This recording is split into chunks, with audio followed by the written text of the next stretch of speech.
విఘ్నేశ్వరుణ్ణి పొద్దున్నే ఒక్కసారి చూసి నమస్కారం చేస్తే చాలు.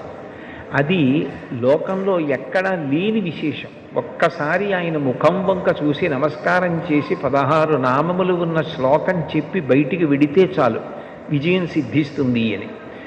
రెండవది ఆయన యొక్క అపారమైన కరుణ. ఇంకా అంతా ఇంత కరుణ కాదు విఘ్నేశ్వరుడిది. ఆయన క్షమించినంత తొందరగా ఎవ్వరూ క్షమించరు. మీరు చూడండి, అందరికన్నా ఎక్కువగా మరిచిపోయే లక్షణం ఎవరికి ఉంటుంది అంటే పిల్లల యందు ఉంటుంది. మీరు పిల్లలు అనేటప్పటికీ ఒక విషయం జ్ఞాపకానికి తెచ్చుకోవచ్చు.